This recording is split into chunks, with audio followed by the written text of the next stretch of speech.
والمرسلين سيدنا أبي القاسم محمد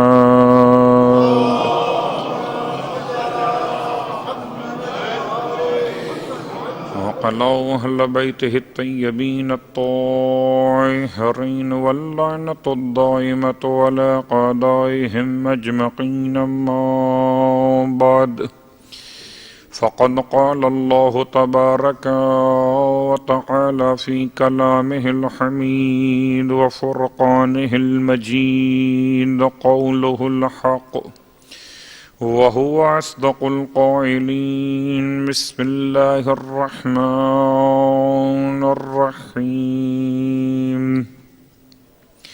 ونريد أن نمن على الذين استضعفوا في الأرض ونجعلهم أئمة ونجعلهم الوارثين.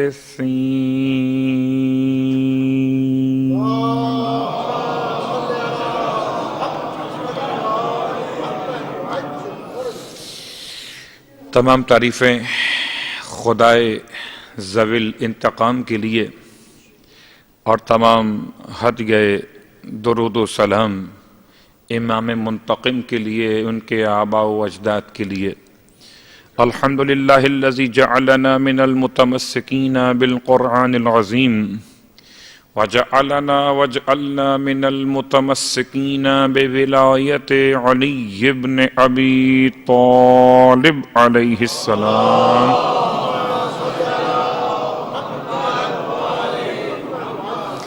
اللہم انا نرغب الیک فی دولت کریمہ تعز بها الاسلام واہلا وتذل بها النفاق واہلا.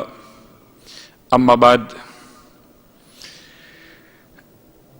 عید زہرا سلام اللہ علیہ کی مناسبت سے خدمت امام زمان علیہ السلام میں ہدیہ تہنیت و تبریک پیش کرتا ہوں، اور عید تاج پوشی امام زمانہ علیہ السلام کی مناسبت سے تمام معصومین علیہم السلام کی بارگاہ میں ہدیہ تہنیت و تبریک پیش کرتا ہوں.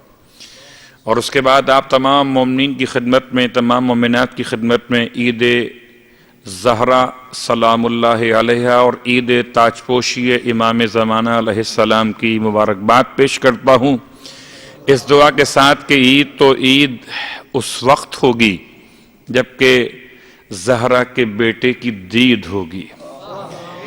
نہ دن کا مسئلہ ہوگا، نہ تاریخ کا مسئلہ ہوگا، بس جب ان کی دید ہو جائے گی تو مومنوں کی عید ہو جائے گی. اور اسی کیفیت کو آنکھوں میں اس طرح سے لیے مالک سے التماس کر رہے ہیں کہ مالک نور امام زمان کو ہماری آنکھوں کا سرما قرار دے، اور قلب امام زمان کو ہم سے راضی و خوشنود فرما دے. پروردگار، جو 2 مہینے 8 دن تک فرش عزا پر آ کر پرسہ پیش کرتے رہے، پروردگار ان تمام ماتم داران کو، تمام محبت کرنے والے، تمام صاحبان ایمان کو اس دن بھی زندگی عطا فرما کہ جس دن اس ماتم کے عنوان پر جو انتقام خون حسین لیا جائے تو خداوند عالم ان تمام کو امام کے ناصروں میں شامل فرمائے. صلوات پڑھ لے محمد و آل محمد.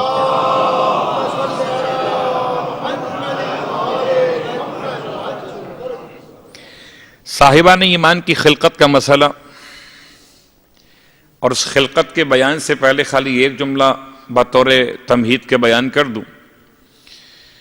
ویسے آج کی شب کی مناسبت سے غروب آفتاب سے پہلے، غروب آفتاب کے بعد 2 لمحات، ایک لمحہ غم جو ودا ہو چکا، ایک لمحات مسرت کے جو شروع ہو چکے. تو اگر کوئی ذہن میں سوال آ رہا ہو کہ کیسے ممکن ہے کہ مغرب کی اذان سے پہلے تو ماتم ہو رہا ہو اور مغرب کی اذان کے بعد پھر مسرت کے لمحات شروع ہو جائیں، تو اس کے سمجھنے کے لیے ایک بات کافی. ویسے تو بہرحال ہمارے بزرگوں نے جو ہندوستان سے ہمارے اور آپ کے آباء و اجداد پاکستان سے ایک چپ تعزیے کا عنوان قائم کیا تھا، اگر آپ کو یاد ہو۔ چپ تعزیے کا مطلب خاموش جلوس، جلوس اماری ذوالجنا، مگر ماتم نہیں ہوتا تھا۔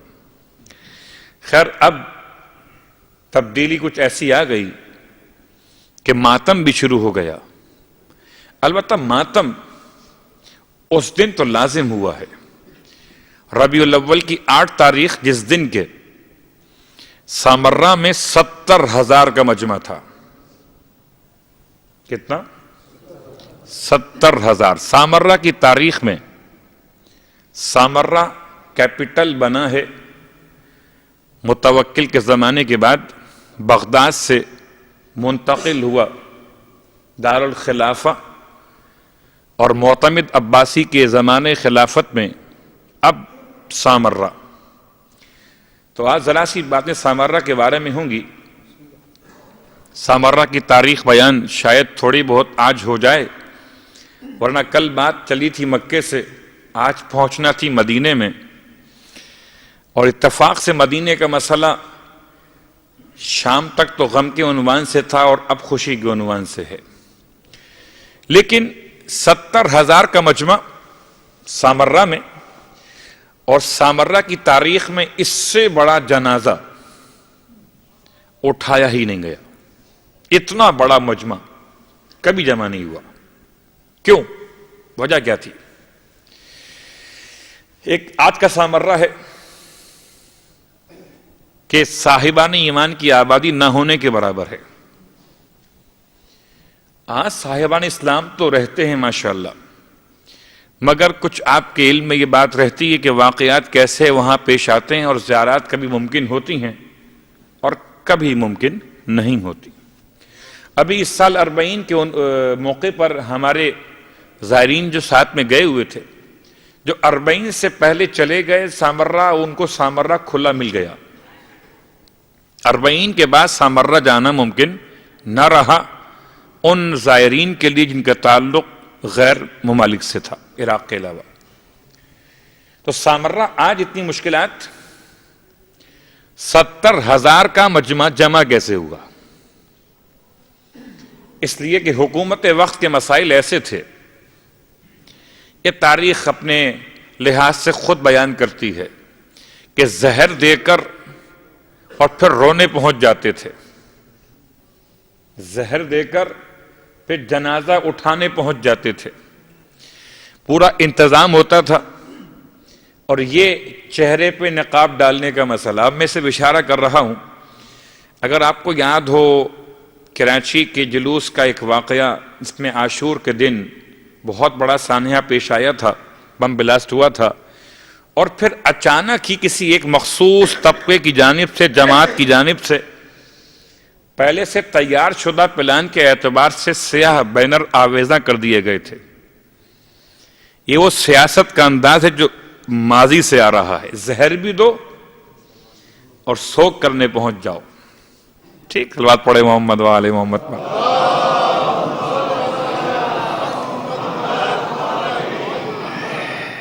تو کسی کا نام لیے بغیر اشاروں میں بات کر رہا ہوں، یہ سیاست منافقت، سیاست بنو امیہ ہے کہ سامنے کچھ پیچھے کچھ۔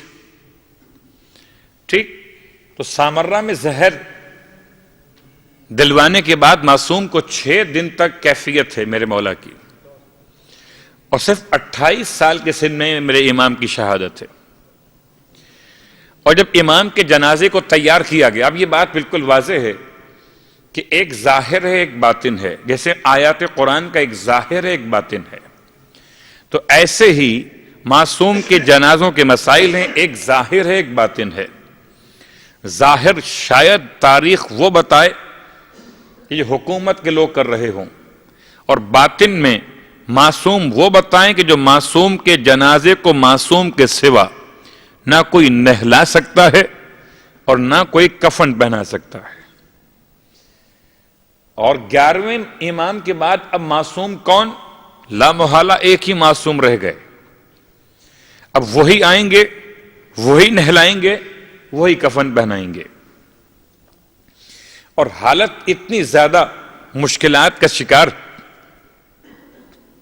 کہ حکومت کی تمام تر توجہ، بہت غور کیجئے گا، بالکل ایسا ہی حال ہے کہ جیسے حضرت موسیٰ علیہ السلام کی آمد کو روکنے کے لیے خواتین کی نگرانی خواتین کے ذریعے سے کی گئی کہ کوئی پیدائش ہونے ہی نہ پائے، ایسے ہی امام کی آمد کو روکنے کے لیے پورے ہتھ کنڈے استعمال کیے گئے۔ جس کو خدا بھیجنا چاہے اور ساری دنیا مل کر روکنا چاہے تو دنیا ناکام ہے، خدا کامیاب ہے۔ اور حیرت کی بات ہے کہ وقت کے فرعون ماضی کے فرعونوں کو کیوں بھول جاتے ہیں؟ کتنے ناکام ہو چکے اور کتنے ناکام ہوں گے، کامیاب کل بھی خدا والے تھے اور آج بھی خدا والے ہیں۔ اس نے بھیجنا تھا، بھیج دیا۔ اور اب وہ جملہ سنیں کہ آثار ولادت سے پہلے آثار حمل، یعنی جو کیفیت پہچان میں آتی ہے کسی آمد کے عنوان سے، وہ آثار خدا نے ایسے پوشیدہ کر دیے کہ غیر تو غیر، پرائے تو پرائے، خود حکیمہ خاتون سلام اللہ علیہ کو بھی معلوم نہیں ہو پا رہا کہ ان کی شخصیت کے عنوان سے کیسے ممکن ہے کہ کوئی آثار نہیں ہے، پیدائش کیسے ہوگی، آمد کیسے ہوگی، ظہور کیسے ہوگا، نزول کیسے ہوگا، آثار تو کوئی بھی نہیں ہے۔ بڑی آسان سی مثالیں ہیں، بغیر بادل کے بارش ہو سکتی ہے؟ آپ نے کہا نہیں ہو سکتی، میں کہتا ہوں ہو سکتی ہے، اس لیے کہ جس نے بارش کرنا ہے، بادل تو میرے اور آپ کے لیے ہیں، وہ بادل کا محتاج نہیں، بادل اس کے حکم کے محتاج ہیں۔ تو خدا چاہے تو بغیر بادل کی بارش ہو سکتی ہے، البتہ وہ اپنی سنت کو خود جاری کرتا ہے، وہ الگ موضوع ہے۔ فی الحال چونکہ میرا عنوان بادل و بارش نہیں ہے، خالی اشارہ کرنا تھا کہ کیا کوئی خاتون اگر 60 سال سے اوپر کی ہو جائیں تو کیا ان کے یہاں ولادت ہو سکتی ہے؟ کیا کوئی مرد اگر 90 سال کا بہت زیادہ ضعیف ہو جائے تو کیا باپ بن سکتا ہے؟ آپ کہیں گے میڈیکلی ممکن نہیں ہے، مگر تاریخ شاہد ہے کہ خدا نے اپنے انبیاء کو اس سن و سال میں صاحب اولاد کیا جن میں اسباب منقطع ہو چکے تھے۔ خدا اسباب کا محتاج نہیں، اسباب خدا کے محتاج ہیں۔ اب یہ بات تمہید کے لحاظ سے اور مکمل ہو گئی، تو اب امام کی آمد سے پہلے یہاں تک کہ شب نیمہ شعبان شروع ہو گئی، شب نیمہ شعبان 255 سن ہجرت، سامرہ، 2 اماموں کا مدفن، 2 امام دفن کیے گئے، 1 امام وہاں پیدا ہوئے۔ البتہ 11ویں امام کے بارے میں بھی اختلاف تاریخ ہے۔ اختلاف تاریخ اس لیے بیان نہیں کیا جاتا کہ آپ کا ذہن مشوش ہو جائے، اس لیے بیان کرتا ہوں کہ اگر کوئی کہیں اور پڑھ لے یا سن لے تو اس کے علم میں یہ بات پہلے سے رہے کہ 2 روایتیں آپ کے بارے میں کہ آپ کی کہاں پر ہوئی ولادت 11ویں امام کی، ایک مدینہ منورہ کے بارے میں جو معروف قول ہے، اور ایک خود سامرہ کے بارے میں۔ تو سامرہ متفق علیہ بات یہ، مشہور بات یہ کہ 2 امام دفن کیے گئے اور 1 امام پیدا ہوئے۔ سامرہ کے لفظ کا ترجمہ بعد میں کرتا ہوں، پہلے بات مکمل ہو جائے۔ نیمہ شعبان کی شب آ گئی، اور نیمہ شعبان کی شب میں حکیمہ خاتون کو روکا ہے امام عسکری علیہ السلام نے۔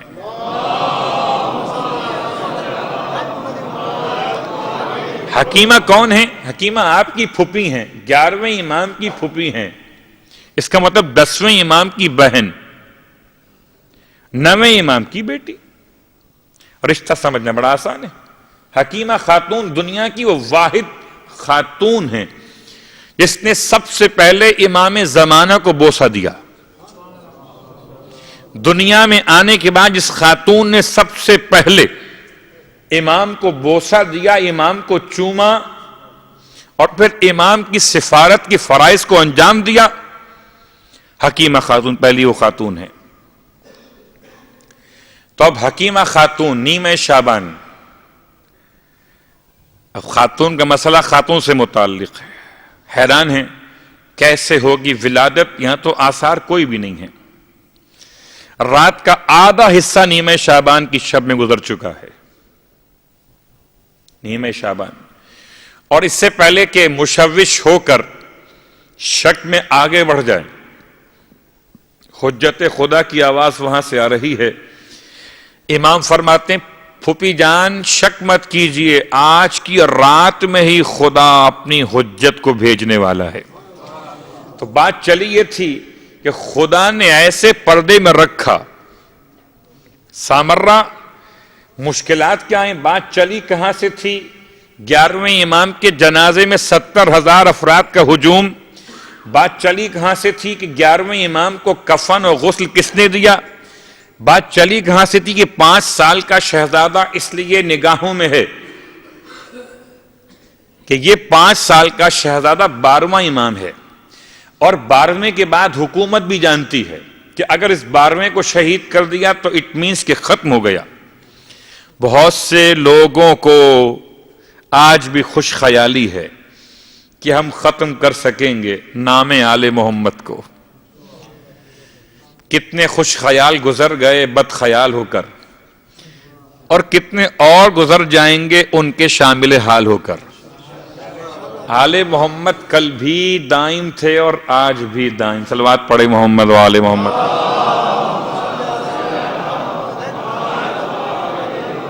درست ہے. تو باتیں اسٹیپ بائی اسٹیپ چلی کہاں سے تھیں؟ 11ویں امام کے حالات سے ہم پہنچے تھے 12ویں امام کے حالات تک. 5 سال کا شہزادہ، 255 میں امام کی آمد ہے نیمہ شعبان 15 تاریخ شعبان کی، اور بالکل آخر وقت میں آپ کی آمد، رات کا آخری حصہ. اور اس کے بعد 5 سال مکمل ہوئے. 260 سن ہجرت میں امام علیہ السلام کی شہادت، آپ کے والد 11ویں امام. اور 11ویں امام کی شہادت کے بعد اب آپ کے 2 مسائل ہیں. ایک اپنے آپ کو پوشیدہ کرنا، ایک اپنے باپ کے غسل و کفن کی ذمہ داریوں کو انجام دینا. بالکل وہی انداز جو اس سے پہلے شہر طوس میں گزر چکا ہے کہ ایک حکومت کے انتظامات تھے. چلیے اس سے پہلے وہ سن لیجئے، جو بغداد کے پل پر جنازے کو رکھا گیا تھا، اس جنازے کو غسل و کفن کس نے دیا؟ ایک ظاہر قول ہے، ایک باطن قول ہے. کس نے دیا؟ سلیمان ابن جعفر نے دیا، جس نے سب سے مہنگا ترین کفن تاریخ کا سب سے مہنگا ترین کفن امام موسی کاظم علیہ السلام کو دیا گیا. ایک ظاہر قول ہے، ایک باطن ہے. باطن یہ ہے کہ سنت الہیہ جاری ہو رہی. اور اس سے پہلے کہ بات کو اور آگے بڑھاؤں، ایک اور جس کا حوالہ امام حسن عسکری علیہ السلام کے غلام نے بیان کیا.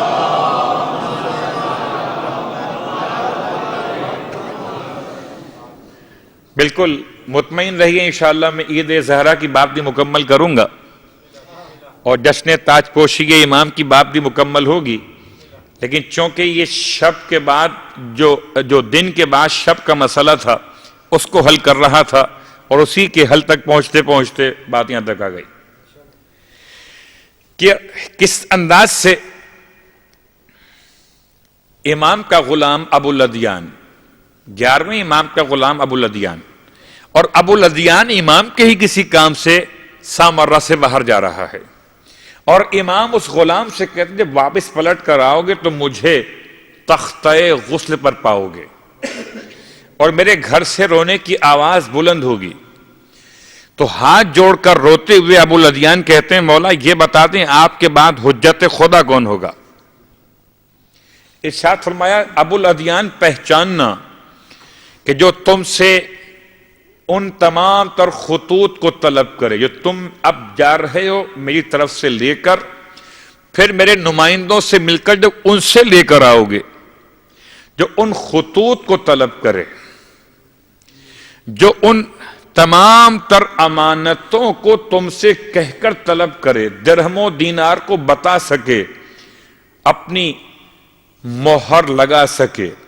اور خاص طور پہ ایک نشان یاد رکھنا، جو میرے جنازے کی نماز پڑھائے. اب اس کا مطلب یہ ہے کہ 70,000 کے مجمع میں ابو الادیان کو صف اول میں جانا ہوگا. ابو الادیان کو صف اول میں جانا ہوگا، اور صف اول میں اتنا قریب جانا ہوگا کہ جہاں رکھا ہوا ہے جنازہ وہاں تک پہنچ جائے. تو پہلی بات سنیں، قاضی محمود گورنمنٹ کا نمائندہ، اس کو گورنمنٹ نے معین کیا کہ تم جنازے کی نماز پڑھاؤ گے، اور پوری پہلی صف وزراء کی،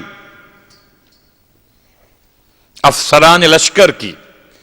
خود یہ تاریخ نے نہیں بیان کیا، خود معتمد عباسی موجود ہے، معلوم یہ نہیں موجود ہے، لیکن پہلی صف وی آئی پیز کے لیے ہے. اور گورنمنٹ کا نمائندہ قاضی محمود جنازے کی نماز پڑھانے کے لیے معین کیا گیا. ٹھیک. اور ابھی قاضی محمود آگے بڑھا تھا. گورنمنٹ کے معلوم ہے آپ کو کیسے ہوتے ہیں، وہ تو معلوم ہے نا، جب چاہے گورنمنٹ تو اذان دے دیتے ہیں، اور جب چاہے گورنمنٹ تو جمعہ پڑھا دیتے ہیں، چاہے جمعہ ہو کہ نہ ہو. آج کل جیسے چھٹی کا مسئلہ ہو گیا نا، جب چاہو صلوات پڑھے محمد و آل محمد.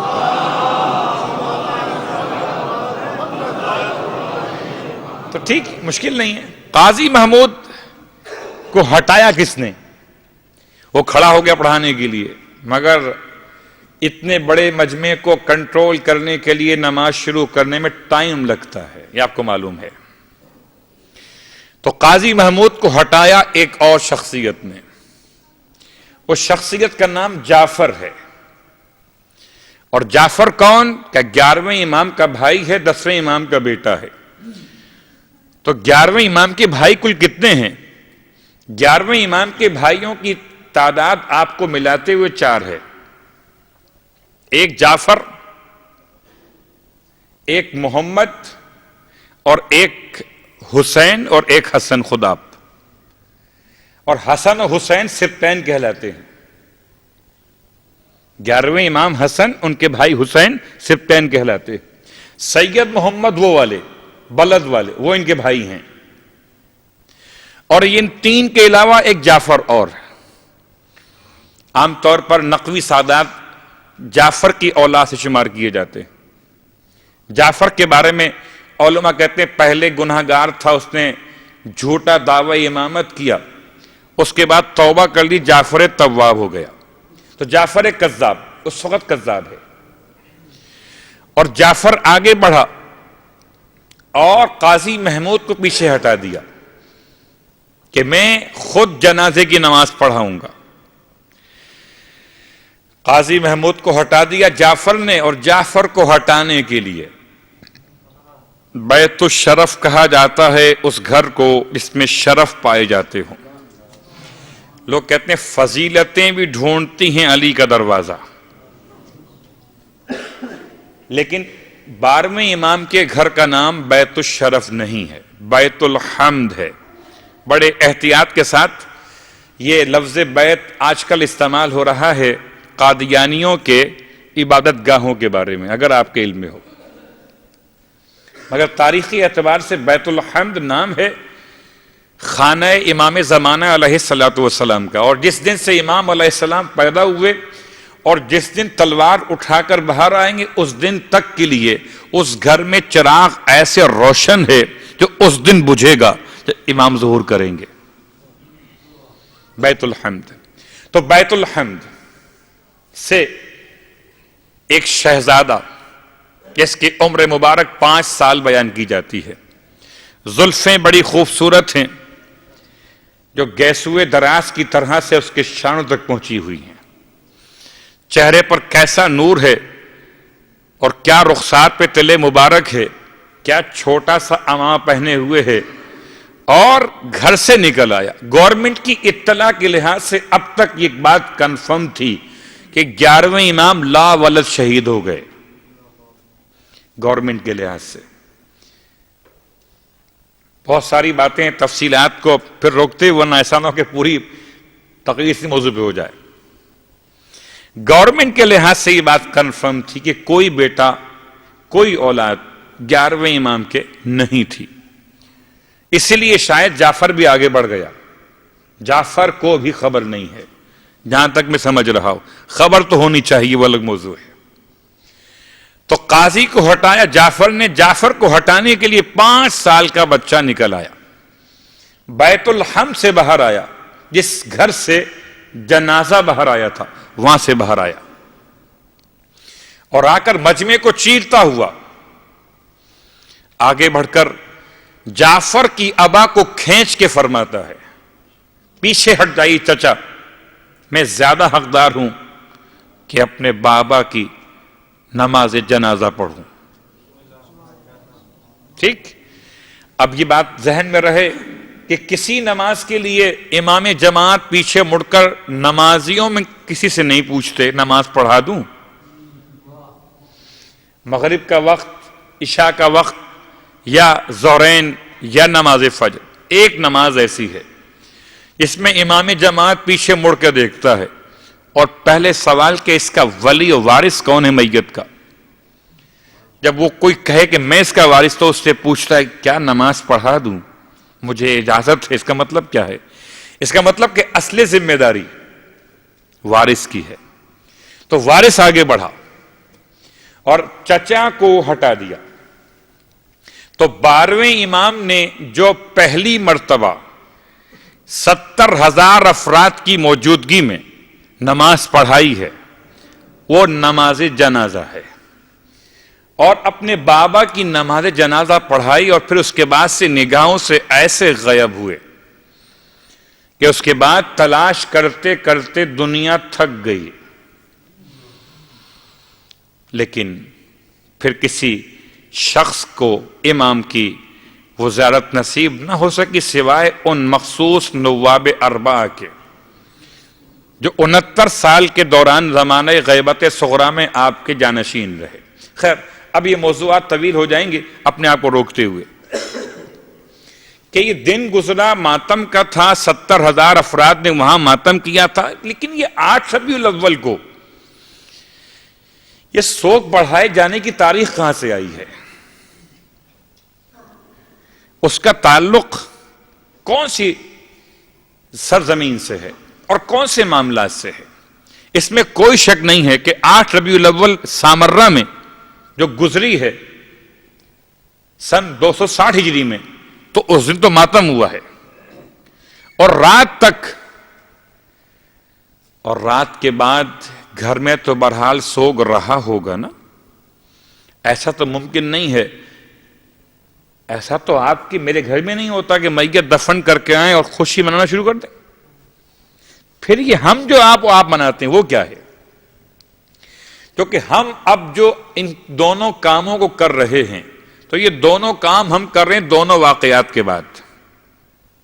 پہلا واقعہ کربلا سے لٹے ہوئے قافلے کا مدینے پہنچنا، اور شاید کسی کے ذہن میں یہ خیال ہو کہ ربیع الاول کی 8 تاریخ کو قافلہ مدینے پہنچا. غلط. ربیع الاول کی 2 تاریخ کو قافلہ مدینے پہنچ گیا. تو اگر قافلہ مدینے پہنچنے پر سوگ ختم ہو جانا چاہیے تو ربیع الاول کی 2 تاریخ ہونی چاہیے تھی. لیکن اس کا تعلق قافلے کے پہنچنے سے نہیں ہے، اس کا تعلق امام کے اس فرمان سے ہے جو کربلا کے واقعے کے 4 سال گزرنے کے بعد 4 سال گزرنے کے بعد ربیع الاول کی 9 تاریخ جب آئی اور عمر ابن سعد کا کٹا ہوا سر امیر مختار ثقفی نے چوتھے امام کی خدمت میں اس وقت روانہ کیا اور بھیجنے والے قاصد سے کہا خبردار مدینے جب پہنچو پہلے انتظار کرنا کہ وقت افطار ہو جائے. مختار کے علم میں یہ بات موجود تھی کہ سید سجاد روزے کی حالت میں رہتے ہیں، دن میں تو کھانا کھا ہی نہیں سکتے، تو ایسے وقت میں جانے دسترخوان بچھا ہوا. اور چوتھے امام کی اپنی دعا تھی کہ میں اپنے بابا کے قاتل کا سر اس وقت دیکھوں اپنے سامنے جب دسترخوان بچھا ہوا ہو. تو جو اذہان عالیہ میں 2 ربیع الاول کا مسئلہ یا 8 کا مسئلہ، یہ اس سال کی بات ہی نہیں ہے۔ بہت اپنے آپ کو پھر روکتے ہوئے کس سن میں قافلہ واپس آیا، اسی سال واپس آیا، ممکن نہیں ہے۔ جس سال امام شہید ہوئے ہوں اس سال قافلہ جائے قید ہو کر بھی واپس کربلا ہوتا ہوا آ جائے، ممکن نہیں ہے۔ اتنی منزلیں ہیں، اتنا سفر سخت ہے، صعب والا سخت، کہ اس میں تو بہرحال قافلے کا 1 سال میں واپس مدینے پہنچنا ممکن نہیں ہے۔ تو 61 کے بجائے 62 سن ہجرت، اور 62 کے بعد اب 4 سال کے بعد مختار کا انتقام مکمل ہو رہا ہے، اور مختار کے انتقام کی اتفاق سے وہ تاریخ بنی جو ربیع الاول کی 8 تاریخ یا 7 تاریخ یا 6 تاریخ عمر ابن سعد کا قتل کیا جانا، اور پھر کوفے سے ایک قاصد کا اس کے سر کو لے کر پہنچنا چوتھے امام کی خدمت مدینہ منورہ۔ تو 9 ربیع الاول جب یہ کٹے ہوئے سر کو پیش کیا گیا تو امام نے شکر کا سجدہ کیا، اور پھر امام اٹھے اور اٹھ کر بیبیوں کے حجرے میں پہنچے۔ 4 سال تک بیبیوں نے سوگ نہیں بڑھایا تھا۔ ان 4 سالوں میں 9 ربیع الاول بھی آئی تھی، یاد رکھیے گا۔ 4 سال تک بیبیوں نے سوگ نہیں بڑھایا تھا۔ سوگ کا مطلب کیا ہے؟ صلوات پڑھے محمد و آل محمد۔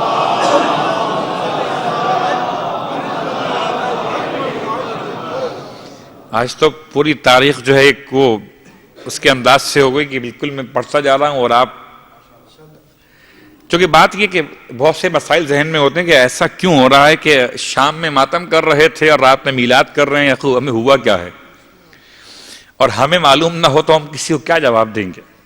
تو تاریخ کے مسائل مختلف ہیں۔ آج لگ ایسے رہا کہ دونوں باتیں مل گئی ہیں، یہ دونوں باتیں ملی بھی نہیں ہیں، دونوں کے زمانے الگ الگ ہیں۔ ربیع الاول کی 9 تاریخ کو جب امام کے سامنے سر آیا عمر ابن سعد کا، اور امام نے بیبیوں کے پاس پہنچ کر، ان بیبیوں کے پاس جو 4 سال تک کیا نہیں کرتی تھیں، سیاہ لباس تبدیل نہیں کرتی تھی، نمبر 1۔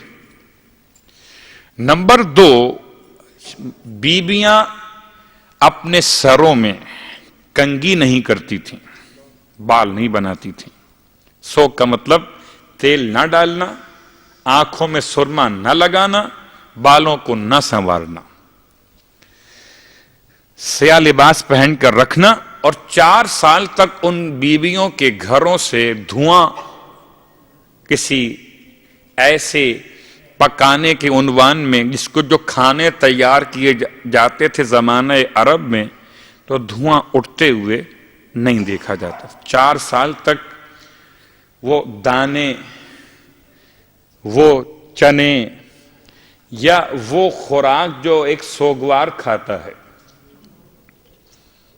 جس میں کڑائی کا چڑھنا آپ کے ذہن میں آیا کہ ہندوستان سے ہمارے آبا و اجداد نے کہ 2 مہینے 8 دن ہمارے گھروں میں ایسا ہوتا تھا کہ وہ کڑائی نہیں چڑھتی تھی، مچھلی نہیں فرائی ہوتی تھی، یا وہ جو روایت سرکار امام جعفر صادق علیہ السلام کی کربلا کے بارے میں ہے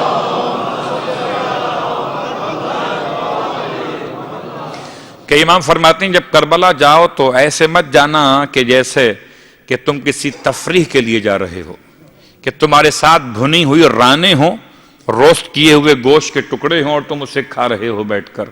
ایسے جانا جیسے تم اپنے باپ کی قبر پہ جاتے ہو۔ تو یہ غم کا انداز، سوگ کا انداز کیا ہے؟ سوگ میں کتنی باتیں شامل ہو گئی۔ نمبر 1، سیاہ لباس۔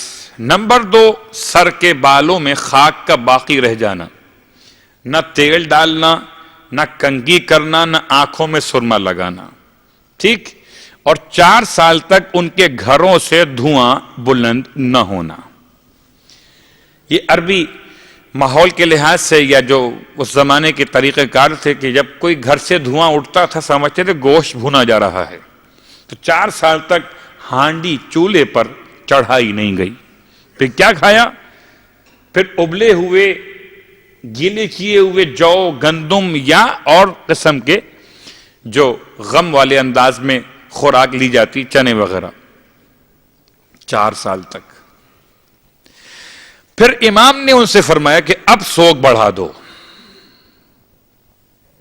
جب عمر ابن سعد کا سر کٹ کے آ گیا تو امام فرمایا سوگ بڑھا دو، تو سوگ بڑھایا گیا 9 ربیع الاول کو، نہ کہ شب 9 ربیع الاول کو۔ لیکن ایک ہمارا موضوع ہے کہ ہم تاریخ مناتے ہیں شب کے اعتبار سے، اور چونکہ آج منا رہے ہیں، اس دن کی بات نہیں کر رہے، آج منا رہے ہیں، تو اس عید کو عید زہرا اس لیے کہتے ہیں کہ ثانی زہرا نے اب یہ اپنے مقام پر تفصیل کہ کون کون سی بیویاں زندہ رہی ہیں سوگ بڑھاتے بڑھاتے، ان میں سے اکثر جو کربلا سے قافلہ آیا تھا ان میں سے اکثر بیویاں ان 4 سالوں میں روتے اور روتے دم توڑ چکی ہیں۔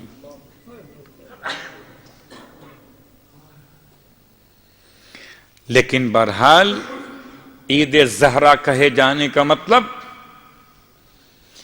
ایک وہ دعا کا پورا ہو جانا جو چوتھے امام کی دعا ہے کہ میرے بابا کے قاتل کا سر میرے سامنے اس وقت پہنچے جب دسترخوان لگا ہوا ہو، اور پھر امام کا اٹھ کر خواتین سے جو بھی موجود ہیں اس زمانے میں ان سے کہنا سوگ بڑھا دو کہ اب سیدہ کے گھر میں وہ مسرت کے لمحات داخل ہو رہے۔ سوگ بڑھانے کا مطلب سیاہ لباس تبدیل کیے گئے، سوگ بڑھانے کا مطلب بالوں میں کنگھی کی گئی، تیل ڈالے گئے، آنکھوں میں سرمے لگائے گئے، اور گھروں میں چولہے روشن کیے گئے۔ اس سے ہٹ کر کسی حرام کام کو حلال کر لینا سوگ بڑھانے کے نام سے۔ ہم عزاداری بھی اگر مناتے ہیں تو ان کی دی ہوئی، تو جیسے عزاداری مناتے ہو ویسے عزاداری بڑھایا بھی کرو۔ صلوات پڑھے محمد و آل محمد۔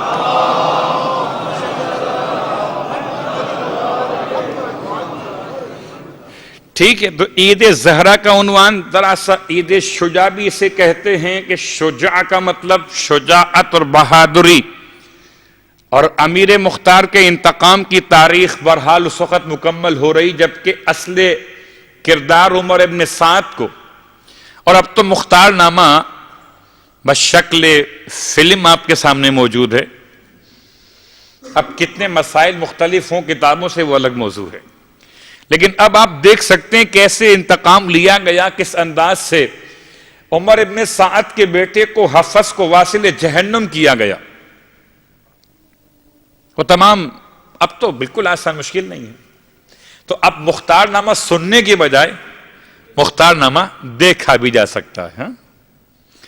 بہرحال تو یہ عید شجاع کیوں کہ شجاعت و بہادری آج کے دن مکمل ہو رہی ہے کہ اتنا بڑا لشکر تھا یزید کا، اور قید میں بیٹھے ہوئے ایک مومن نے جس کو میثم تمار نے بشارت دی تھی کہ تم رہا ہو جاؤ گے، کوئی دور دور تک رہائی کا امکان نہیں تھا، بلکہ سزائے موت کے لیے فیصلہ ہو چکا تھا مختار ثقفی کی، مگر ایسے اسباب خدا نے بنائے کہ اوپر سے آرڈر آئے کہ اس کو رہا کر دیا جائے۔ میثم کی بات سچی ہوئی، مختار نے انتقام خون حسین لیا، اور جب انتقام خون حسین مکمل ہوا دن ہو گیا عید شجاع، بہادری کی عید زہرا۔ اس سیدہ کے دل کو خوشی پہنچائی مختار نے خون حسین کا ایک انتقام ظاہری اعتبار سے لیتے ہوئے، ٹھیک۔ اور اس کے بعد تیسرا مسئلہ اس عید کا کہ اس عید کا نام جشن تاج پوشی امام زمانہ علیہ السلام بھی ہے۔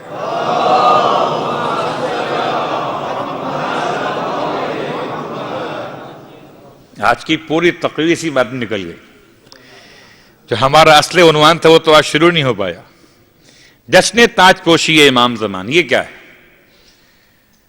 اور اس پر بہت ساری باتیں آپ کے علم میں پہلے سے موجود ہیں، تو اپنی بات کو سمیٹتے ہوئے اور پھر اپنے موضوع سے متعلق چند باتیں آج بیان کرتے ہوئے سامرہ کی تاریخ بیان کروں گا امام کے عنوان سے۔ جشن تاج پوشی امام زمان کیا ہے؟ تاج کا مطلب کیا تاج ہے؟ تاج کا مطلب تاج نہیں ہے، بلکہ اردو میں یا پنجابی سرائکی میں یا سندھی زبان میں یا ان قبائل میں کچھ ایسے مسائل ہوتے ہیں، پگ بندی ہوتی ہے، دستار بندی سے کہا جاتا ہے۔ یہ کیا ہوتی ہے؟ یہ وہ ہوتی ہے کہ باپ کے مرنے کے بعد جو باپ کا وارث ہوتا ہے، اس کو شریعت حبوہ کہتی ہے، 5 باتیں کہ جو بڑے بیٹے کو ملتی ہیں باقی بیٹوں اور بیٹیوں کے مقابلے میں، ان میں سے ایک دستار ہے، ایک وہ پگڑی ہے، وہ امامہ ہے، اس کو آپ تاج کہیے، امامہ کہیے، دستار کہیے، پگڑی کہیے، وہ ملنا یعنی نصب ہو جانا، اس کی جگہ پر آ کے بیٹھ جانا۔ 5 سال تو کیا کوئی باقاعدہ تقریب ہوئی تھی؟ تقریب تو کیسے ہوگی؟ ممکن نہیں ہے، اس لیے کہ امام پردے غیبت میں چلے گئے، صرف ایک جنازے کی نماز کے لیے سامنے ظاہر ہوئے، یا پس پردہ آپ نے اپنے بابا کو غسل و کفن دیا، یا اس سے پہلے پس پردہ آپ اپنے بابا کے سامنے ظاہر ہوئے اور بابا نے آپ سے پانی مانگا، آپ نے اپنے بابا کو پانی پلایا، اور پھر بابا فرما رہے تھے بیٹا چلے جاؤ اس سے پہلے کہ تمہیں کوئی دیکھ نہ لے۔ تو ابتدائی 5 سال امام نے کہاں گزارے؟ کہاں رکھے گئے؟ کون سا مقام تھا؟ جبرائیل لے کر گئے تھے یا فرشتوں نے آپ کو کہاں پہنچایا تھا؟ 5 سال بھی گھر میں نہیں تھے وہ 5 سال بھی، اور اس کے بعد زمانے غیبت صغرا اور غیبت کبرا۔ مگر تاج پوشی کیا؟ ہر امام جانے والا امام، شہید ہونے والا امام، اور ہر امام آنے والا امام، ان کے دونوں کے دن اس انداز سے ملتے ہیں کہ ایک جانے والے کا روز شہادت اور آنے والے کا روز امامت، پہلا روز امامت کا 28 صفر سن 11 ہجری، رسول خدا کی وفات یا شہادت، مولائے متقیان کی امامت کا پہلا روز۔ تو کیا جشن تنصیب ہوتا ہے؟ پھر 28 صفر 21 رمضان سن 40 ہجری، اس سے پہلے 21 رمضان سن 40 ہجرت، اور مولائے متقیان کی شہادت کا روز اور مولا امام حسن مجتبی کی امامت کا پہلا روز۔ ٹھیک، اس کے بعد چلیں تو تاریخ ایک مثال اور کافی ہو جائے گی کہ پھر 28 صفر یا 7 صفر عربی کیلنڈر کے 7 صفر اور ہجرت کا 50واں برس، امام مجتبی علیہ السلام کی شہادت کا روز اور امام حسین علیہ السلام کی امامت کا پہلا روز۔ اور صرف ایک بات اور کہوں گا تاکہ یہ بات واضح ہو جائے کہ تاج پوشی کا مطلب خوشی کی محفل ہے کہ نہیں ہے۔ ٹھیک، کربلا میں 10 محرم ایک امام کی شہادت 61 ہجری، امام حسین کی شہادت علیہ السلام، اور سرکار امام سجاد علیہ السلام کی امامت کی پہلی شام، شام غریبہ۔ ایسے ہی اس کا مطلب کیا ہوا؟ اس کا مطلب یہ ہوا کہ ہر امام سوگوار ہے اپنے جانے والے بابا یا بھائی کی شہادت کے روز پر، لیکن 12ویں امام کا مسئلہ یہ ہے، اور اس لیے خوشی منائی جاتی ہے کہ اب انتقام لینے والے کی امامت کا آغاز ہو گیا ہے۔ اس سے پہلے جتنے ائمہ کے روز امامت پہلے روز کے عنوان سے آ رہے تھے وہ سب کے سب روز غم تھے کہ ایک شہادت کے بعد اگلی شہادت کے مسائل تھے، لیکن آخری امام کی امامت کا پہلا روز ربیع الاول کی 9 تاریخ یا ربیع الاول کی 8 تاریخ میں شب لگاتے ہوئے آپ خوشی اس لیے منا رہے ہیں کہ اب کوئی شہادت ایسی نہیں ہے کہ جو غم والی ہو. اب تو انتقام ہے تمام تر ان افراد سے، انتقام کہ جن کی فہرست بہت طویل ہے. اور انتقام لینے والوں میں آپ کے ساتھ کون ہوگا؟ کچھ باتیں آ چکی، کچھ باتیں انشاءاللہ باقی 2 راتوں میں آئیں گی. اب پتہ نہیں آپ آئیں گے کہ نہیں آئیں گے، باتیں تو آئیں گی. صلوات پڑھ لیں محمد و آل محمد. باتیں تو آئیں گی.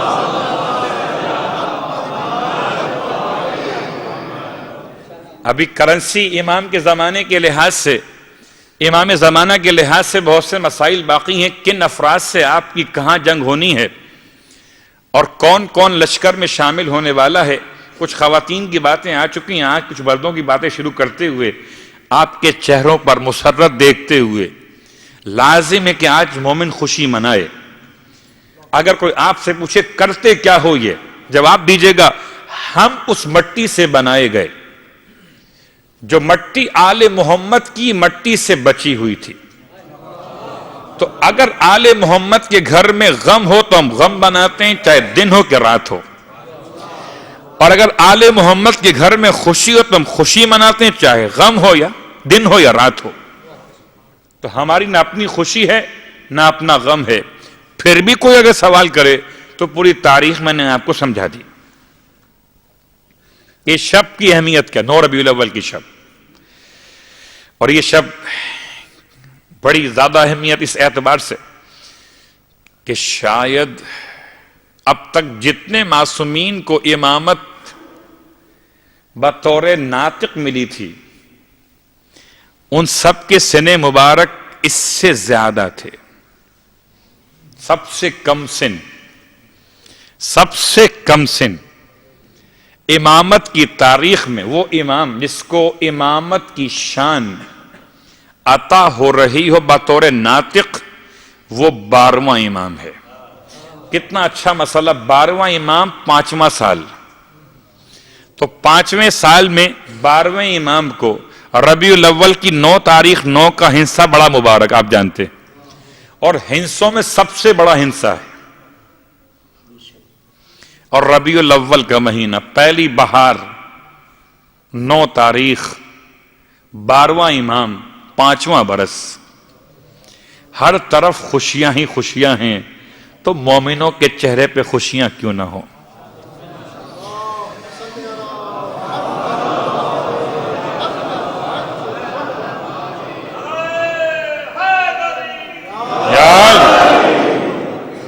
ٹھیک.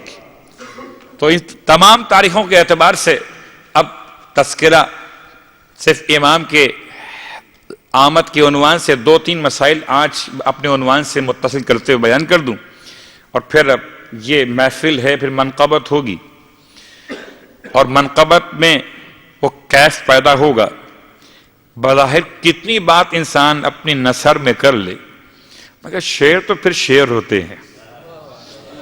ہاں وہ شین این رے شعر ہو یا شین یہ رے شعر ہو جائے، بہرحال اپنے مقام پر ہے دونوں کا مرتبہ. اور امام کا جملہ کہ اگر کوئی ہماری محبت میں شعر کا ایک بیت کہے تو جنت میں اس کا گھر تیار ہو جاتا ہے. تو آج کی رات تو برکتوں کی رات ہے، رحمتوں کی رات ہے، مگر اپنی ذمہ داریوں کو یاد کیجئے گا. آج کی رات ہی بتاتی ہے کہ آ گیا اس کا زمانہ جو انتقام لینے والا ہے. اور ایسی عدالت، ایسی کورٹس قائم کریں گے میرے امام کہ جن کورٹس میں گواہوں کی ضرورت نہیں ہوگی. حضرت آدم سے لے کر سوائے جناب داؤد کے زمانے کے، وہ بھی بعض مشکلات اور بعض واقعات میں، ہر نبی کے یہاں گواہوں کے ساتھ معاملات حل کیے گئے تھے. مگر آخری امام کی عدالت ایسی قائم ہوگی کہ امام اپنے علم کی بنیاد پر فیصلہ کریں گے، گواہوں کی ضرورت نہیں ہوگی. جب 12ویں امام کو گواہوں کی ضرورت نہیں ہے تو خدا کو گواہوں کی کیا ضرورت ہے؟ امام کے معجزات میں سے 3 باتیں صرف آج، اور پھر 2 امام کے سپاہیوں کا تعارف، اور آج کی محفل تمام. پھر باقی باتیں کل کے لیے، پرسوں کے لیے۔ تو امام علیہ السلام کی پہچان آپ نے سنی، آپ کا چہرہ سنا، آپ کے سن مبارک کے مسائل سنے، آپ کے رخسار پر، آپ کے چہرے پر، آپ کے جسم پر، آپ کے امامے کی شان، آپ کی ابا کی شان آپ نے سنی، لباس کیسا ہوگا، چپلیں نالین کیسی ہوں گی، یعنی پورا وجود کیسا ہوگا۔ اور وجود کے ساتھ اب آپ کی کیفیت، روئے زمین پر صرف دو ہی شخصیات ایسی ہیں جن کا سایہ زمین پہ نہیں پڑا، ایک ختمی مرتبت صلی اللہ علیہ وآلہ وسلم،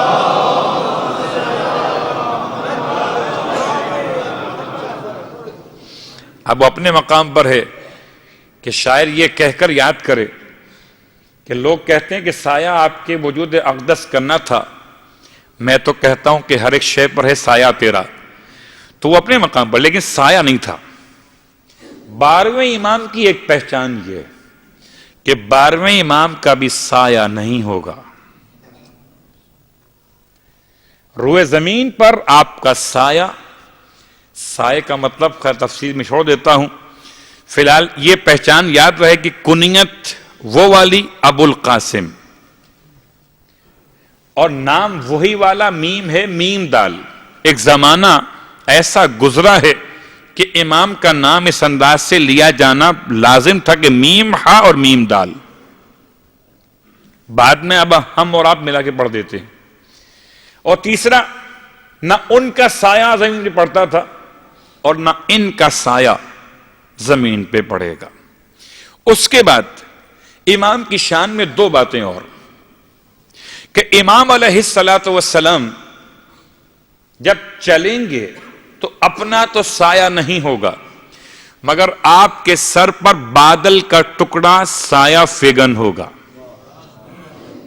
یہ ایک اور علامت خصوصیت ختمی مرتبہ صلی اللہ علیہ وآلہ وسلم کی۔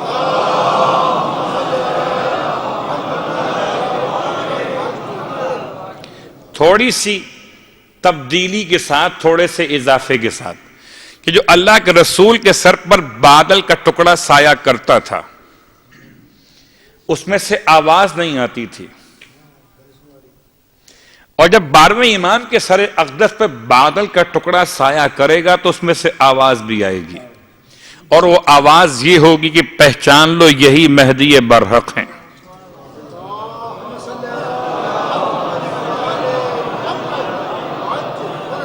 ٹھیک، لیجئے آج کی حد تک میں نے بات کو مکمل کیا، مگر چونکہ آپ سے کہہ دیا کہ بہرحال دو افراد کا نام آج لوں گا، ان میں سے ایک نام بہت غور کیجئے گا، ایک نام اسماعیل، امام کے سپاہیوں میں اسماعیل۔ اسماعیل کون ہے؟ اسماعیل ابن امام جعفر صادق علیہ السلام۔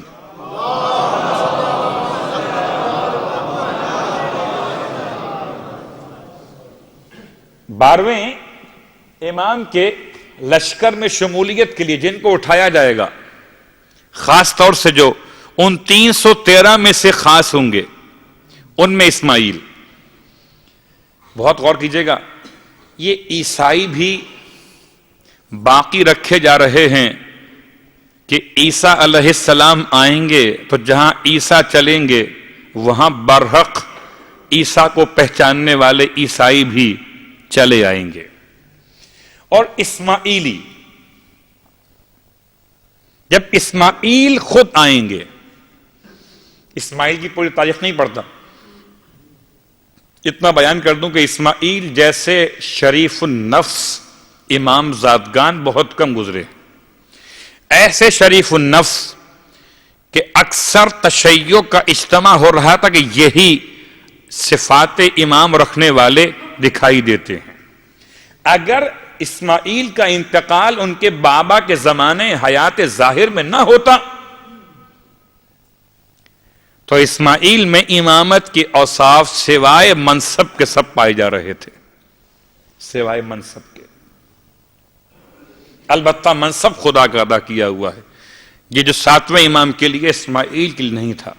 اسماعیل انتقال کر گئے، اور اسماعیل پہلی شخصیت کہ جن کے کفن کے ٹکڑوں پر امام جعفر صادق علیہ السلام نے شہادت نامہ لکھا تاکہ اگر کبھی اسماعیل کی قبر کھود کر کوئی اسماعیل کو امام ماننے والا حق پہچاننا چاہے تو اسماعیل کے کفن کے ٹکڑے پر لکھا تھا کہ اسماعیل ان اماموں کو خود ماننے والا ہے۔ اس کے بعد سے ایک سنت یا مستحب عمل شروع ہوا شہادت نامے کا۔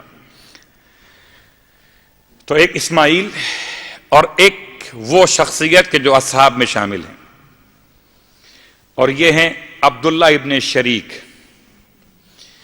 عبداللہ ابن شریک کس کے صحابی ہیں؟ 3 اماموں کے صحابی ہیں، چوتھے امام، 5ویں امام اور 6ٹھے امام کے۔ اور خدا نے عبداللہ ابن شریک کو کیا مقام دیا؟ امام فرماتے ہیں گویا میں دیکھ رہا ہوں کہ عبداللہ ابن شریک عمامہ پہنے ہوئے، اس کے دونوں طرف تحت الحنک لٹکے ہوئے ہیں، اور ہاتھ میں تلوار لیے ہوئے، علم کو تھامے ہوئے نصرت امام قائم علیہ السلام میں آگے بڑھ رہے ہیں آواز دیتے ہوئے۔ تو باقاعدہ نام امام کے اصحاب میں سے مخصوص کیا گیا، عبداللہ ابن شریک، جو امام کے زمانے امام کے اعتبار سے اٹھائے جائیں گے۔ اور پھر وہ جملہ یاد رہے کہ اٹھائے جانے کی سب کو خواہش ہے، ایسا زمانہ۔ تو اس زمانے میں اٹھائے جانے کے لیے ہمارے اور آپ کے پاس کیا موجود ہے؟ دعائے احد روز تلاوت کیجئے صبح کی نماز کے بعد۔ 40 دن کا جو نسخہ بیان کیا گیا صرف وہ عادت دلوانے کے لیے، روز پڑھیے دعائے احد۔ اگر صبح نہ پڑھ سکیں، اور ماشاءاللہ آپ میں سے اکثر تو اپنی ٹرانسپورٹ والے ہوں گے، ان کے پاس اپنی گاڑیاں ہوں گی، اگر نہیں ہے تو موبائل میں آج ممکن ہے، بہت آسان ہے، کان میں لگائیے، آپ چلتے رہیے۔ اور یہ جب مستحب نماز چلتے پھرتے ہو سکتی ہے، جب نماز شب سفر کرتے ہوئے ہو سکتی ہے، تو پھر دعائے احد سفر کرتے ہوئے کیوں نہیں سن سکتے؟ ہاں صرف وہ ایک عمل ذرا سا ایسا ہوگا جو عجیب سا لگے گا، وہ 3 مرتبہ ران پر ہاتھ مار کر امام کو اللہ جل کہہ کے پکارنا۔ لیکن امام فرماتے ہیں جو اس کو تلاوت کرے 40 دن صبح کی نماز کے بعد، خدا اسے اس کی موت کے بعد اٹھائے قبر سے ملائے لشکر امام سے، اس کے 1000 گناہ مٹا دیے جائیں، 1000 نیکیاں اس کے نامہ اعمال میں لکھی جائیں۔ لیکن دعائے احد سے زیادہ ضروری ہے تجدید عہد۔ دعاؤں سے کوئی ناصر امام نہیں بنتا۔ دلیل دو، صرف ایک چھوٹی سی بات، مجھے بخار ہوا، نزلہ زکام ہوا، تو کیا خیال ہے خالی سورہ الحمد پڑھ لوں بیٹھ کر ٹھیک ہو جاؤں گا؟ شریعت بھی کہتی ہے، عقل بھی کہتی ہے کہ دعا بھی کرو اور دوا بھی کرو، اور دعا اور دوا کے درمیان پرہیز بھی کرو تاکہ مرض آگے بڑھنے نہ پائے، رک جائے۔ تو اسی لیے دعا کیجئے دعائے احد کے نام سے، اپنے آپ کو گناہ سے روکیے تجدید عہد کے نام سے۔ اور آئیے اس سے پہلے کہ ہم منقبت اور شعراء کے کلام سے اپنی سماعتوں کو منور کریں، اپنے اذان کو معطر کریں، وہ ہاتھوں کو اٹھا کر اپنے حق میں پہلے دعا مانگ لیں تاکہ دعا سے پھر منقبت متصل ہو جائے۔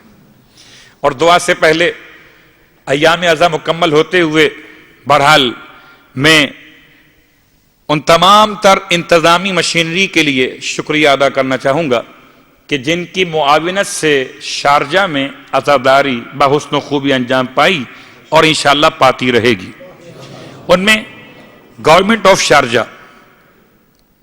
اگر امیگریشن کا محکمہ ویزے پاس نہ کرتا اور ہمیں پرمیشن نہ ملتی تو کوئی بھی عالم ذاکر باہر سے آپ کیا نہیں آ سکتا تھا۔ ہم شکریہ ادا کرتے ہیں آج کی شب عید سعید میں ان تمام افراد اور تمام متعلقہ محکموں کا کہ جو اس بات کا باعث بنے کہ ہم آپ تک پہنچے۔ اس کے بعد دوسرا شکریہ ادا کرتے ہیں انتظامیہ، شہر کی انتظامیہ، بلدیہ، سٹی گورنمنٹ، جس نے اس پورے انتظامات کے لحاظ سے اوقاف جعفریہ شارجہ سے تعاون کرتے ہوئے ہمارے اور آپ کے لیے سہولتیں باقی رکھیں اور ساتھ دیتے رہے۔ ان کے ساتھ دیے بغیر بہرحال یہ عمل ممکن نہیں ہو سکتا تھا، اور یہ شکریہ اس لیے ادا کرتے ہیں کہ جیسے وہ اس طرح کرتے رہے اب تک، انشاءاللہ آئندہ بھی سلسلہ ازا کا جاری رہے گا۔ ان کو بھی دعا ملے گی جناب سیدہ کی، اور سب کو جزا ملے گی جناب سیدہ کی، ہم سب کو۔ ہم شکریہ ادا کرتے ہیں۔ اس کے بعد ان تمام اپنے دوستوں کا، ساتھیوں کا، والنٹیئرز کا، واقعاً آپ تو جانتے ہیں، میں بھی جانتا ہوں کہ کتنے لوگ کب سے کام کر رہے ہوتے ہیں۔ جب سے 6 مہینے پہلے، 3 مہینے پہلے، 2 مہینے پہلے ہم سے ہمارے پاسپورٹ کی کاپیز منگوانا، پھر ٹکٹس کے لیے، پھر ویزے کے لیے اپلائی کرنا، ساری محنت کرنا، ہمیں میل کرنا، ہمیں میل کا ملنا، جو پس پردہ کام کرنے والے ہیں ان تمام ایک ایک والنٹیئر کی اہمیت ہے، جو دکھائی نہیں دیتے، جو اپنے آپ کو شو نہیں کرتے، وہ سب کے سب معتبر ہیں۔ ان سب کے حق میں دعا کرتے ہیں آج کی شب کہ شب امام زمان ہے، مالک یہ خدمت امام زمان کر رہے ہیں، ان کو اجر حسین، اجر جزیل عنایت فرما دے۔ ساتھ ساتھ پھر وہ کچن میں کام کرنے والے یا نیاز پیک کرنے والے، میرا یہاں پڑھنا آسان ہے بیٹھ کر، لیکن اپنے دن بھر کی جاب کے بعد بیٹھ کر نیاز پیک کرنا، اور پھر میرا کہیں نام نہ ہو، میری کوئی پہچان نہ ہو، مجھے کوئی جانتا بھی نہ ہو کہ میں کیا کر کے آیا ہوں، اس پر بھی اتنا مطمئن رہنا۔ میں سلام پیش کرتا ہوں ان تمام اپنے ساتھیوں کو، بلکہ میں تو ان سے کہتا ہوں کہ شاید میرا عمل بعد میں قبول ہو اور ان کا عمل مجھ سے پہلے قبول ہو جائے۔ تو وہ کام کرنے والے، مائک کا انتظام کرنے والے، وہ ویڈیو کے انتظامات کرنے والے، وہ تمام تر باہر ٹریفک کنٹرول کرنے والے ہمارے والنٹیئرز، وہ سب کے سب قابل تحسین ہیں، اور ان سب کو سنبھالنے والے انتظامی امور سے یہاں کے امام بارگاہ علی رضا کے انتظام چلانے والے وہ 2 برادران جو آپ کے علم میں ہیں، صابر اور شاکر بھائی، اس میں کوئی شک نہیں ہے کہ شکریہ ادا کرنا ہم سب کے لیے لازم ہے، کہ بہرحال خدا کس سے کام لیتا ہے وہ الگ موضوع ہے، لیکن جس سے کام لیتا ہے ہم وسیلے کے قائل ہیں، اور وسیلے کا احترام کرنا لازم ہے۔ اب میں آپ سے التماس کرتا ہوں، جیسے آپ نے اب تک تعاون کیا، ایسے آئندہ بھی آپ کا تعاون شامل حال رہے۔ تو یہ پروگرامز یاد رکھیں، کوئی نعرہ، کوئی ایسی آواز، کوئی ایسی حرکت یا کوئی ایسا عمل جو ہمارے اس سلسلہ ازا کو نقصان پہنچائے، شرعاً حرام، گناہ کبیرہ ہے۔ کسی غلط جگہ گاڑی پارک کر دینا حرام ہے، گناہ کبیرہ ہے اگر راستہ بند ہو کسی گھر کا، یا باہر نکل کے گفتگو کرنا اور نیاز کھانے کے بعد ریپر کو باہر پھینک دینا کہ یہاں کے رہنے والے کہیں کیا مصیبت ہے یہ امام بارگاہ، الیاذ باللہ من ذالک۔ اس سے پہلے کہ کوئی ہمارے امام بارگاہ کو ہمارے عمل کی بنیاد پر اچھا نہ سمجھے، ہمیں ایسا ماحول پیدا کرنا ہے کہ علاقے کے لوگ ویلکم کہیں، اچھا اب پھر کب ایام ازا آئیں گے، ہزاروں لوگ آئیں گے اور بڑے سکون سے آئیں گے، ہم بھی سکون سے رہتے ہیں کہ ہزاروں کا مجمع آتا ہے اور کوئی شور شرابہ بالکل نہیں ہوتا، تو اس عزاداری سے ہمیں کوئی تکلیف نہیں ہے۔ اب یہ میری اور آپ کی ذمہ داریاں ہیں، اسے ہم کیسے پورا کرتے ہیں، یہ ہماری اور آپ کی واقعاً آزمائش ہے، اور کامیابی اسی میں ہے کہ شارجہ بارگاہ اس طرح شاد و آباد رہے، مومنوں سے، مومنات سے، انتظام کرنے والوں سے۔ اور پھر آخر میں ایک شکریہ اس کا لازم ہے جو اوقاف جعفریہ نے بڑا احسان کیا کہ بہرحال کہاں کہاں مجلسیں کرتے پھرتے، جو اپنا امام بارگاہ تھا وہ تو بن رہا ہے، اور اس کے حق میں دعا کرتا ہوں کہ وہ بن رہا ہے، اور کیسا بن رہا ہے کہ جس نے بھی اس میں رکاوٹ ڈالی خدا اس کی ہدایت کرے، جو اس کی تعمیر میں رکاوٹ بنا ہوا ہے اس کی خدا ہدایت کرے، اور اگر قابل ہدایت نہ ہو تو پھر اپنے پاس ہی بلا لے۔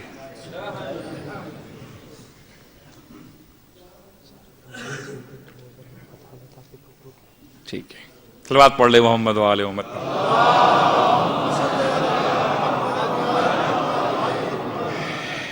اور ویسے تو آپ سوچ رہے ہیں کہ میں کیوں سب باتیں کر رہا ہوں، کہ میں اب اتنا آپ کی خدمت میں آنے جانے لگا ہوں کہ لوگ مجھے کہتے ہیں آپ تو اب رمضان والے مولوی صاحب ہو گئے، تو اس لیے ساری باتیں کہ میں اب اپنے اس ماحول کو اپنا خیال کرتے ہوئے کہتا ہوں کہ ہم اور آپ مل کر اس بارگاہ کو ہر ایک شخص آپ میں سے ہر ایک شخص یہاں پر انتظام میں ثواب میں بالکل شامل ہے۔ اور پھر اوقاف جعفریہ کا شکریہ ادا کرتے ہوئے میں بات کر رہا تھا امام بارگاہ علی رضا شارجہ کی تعمیر کی، تو بہرحال بہت ساری محنتیں، بہت سارے اس پر دعائیں ہمارے ساتھ شامل حال ہیں، البتہ شاید ابھی اور وقت لگے، اور ہماری شاید آج کی شب کی دعا مولا امام زمان آپ کی خدمت میں غلام عرض کرتے ہیں کہ یہ آج کی محفل یہاں ہو رہی ہے، آپ کو اپنی جد ماجدہ کا واسطہ، اب آئندہ 9 ربیع الاول کب تک اس امام بارگاہ اور مسجد کو استعمال کریں گے، آخر کبھی تو واپس ہمیں وہ مقام ملنا چاہیے کہ جہاں پھر ہم اپنے اعتبار سے جو عزاداری کیا کرتے تھے اسی انداز سے کریں گے۔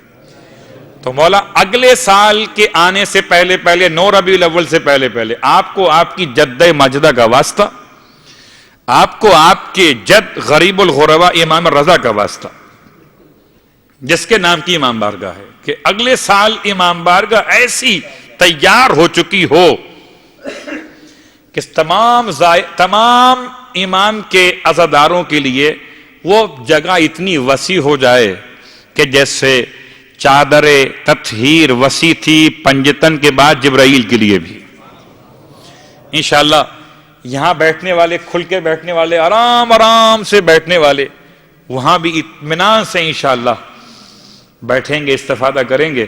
اور پھر میں دعا کرتے کرتے بہت ٹائم لے گیا آپ کا، لیکن کیا کروں، مجبوری ہے کہ کل اور پرسوں بھی انشاءاللہ ہم میلاد برپا کریں گے اور باتیں ہوں گی، مگر آج کی شب چونکہ شکریہ کی شب ہے کہ ہم نے 2 مہینے 8 دن زندہ رہ کر گزارے، صحت کے ساتھ گزارے، ذکر حسین ماتم حسین کے ساتھ گزارے، اور لَإِن شَكَرْتُمْ لَأَزِيدَنَّكُمْ، اگر تم نے شکریہ ادا کیا تو اضافہ کر دیں گے۔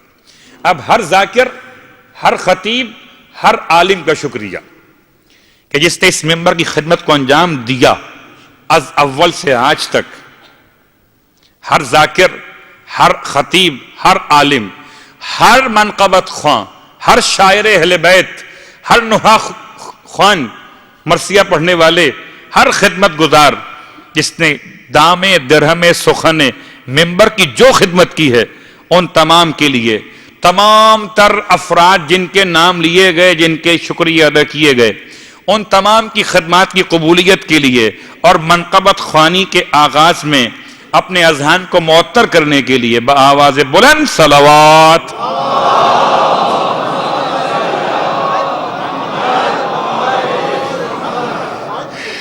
اور پھر چونکہ محفل کا آغاز ہوا چاہتا ہے تو محفل کا آغاز کیسے ہو جب تک کہ تاجیل ظہور امام زمان میں بآواز بلند صلوات